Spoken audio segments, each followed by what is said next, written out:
or even at a conference whose goal is to help Canada's North and Arctic shine.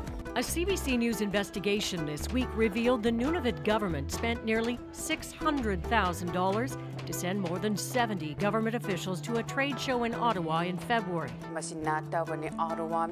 Northern Lights trade show. The Northern Lights Conference showcases Northern Indigenous culture to Southern Canada and aims to promote economic growth.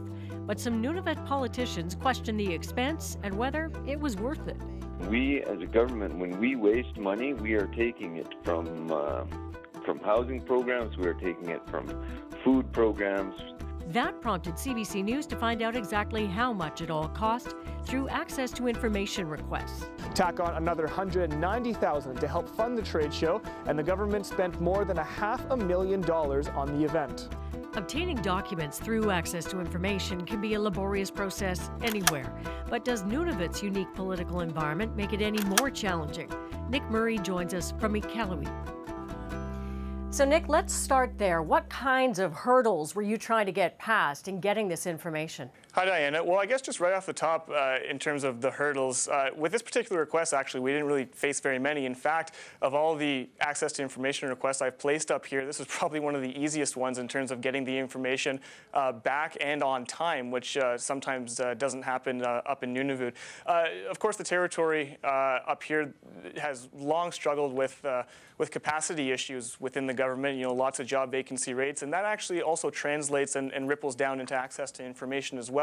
Of course, there's people who have to go and get the information, and there's a lot of turnover up here, so there's always new people being trained on it. So in the past, some of the struggles we've run into have actually been financially. We did a story a couple of years ago where we ATIP'd all of the food inspection reports across the territory because Nunavut was the only jurisdiction who doesn't make that information readily available to the public. And I think we paid upwards of $700 for all the records because they were all paper copies, in fact. So those are some of the hurdles that we run into. But with this particular one, actually, it was nice that we only ended up paying the base $25 and got everything back on time.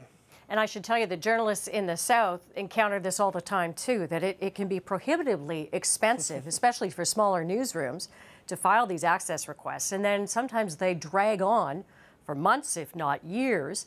And the politicians in the South who tend to be ATIP'd or FOI all the time can sometimes be very resistant to letting go of this information.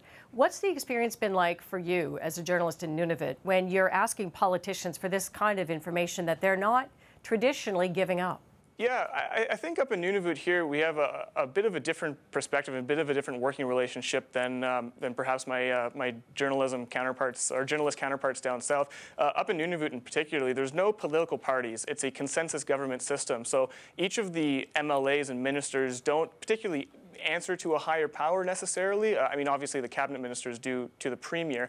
But in terms of getting the information, I mean, some of the struggles that we do run into, which I imagine are similar to that down south, is just waiting for the government to get back to our emails and to provide the information in a timely fashion for us to meet our deadlines. That's often one of the struggles that we run into here.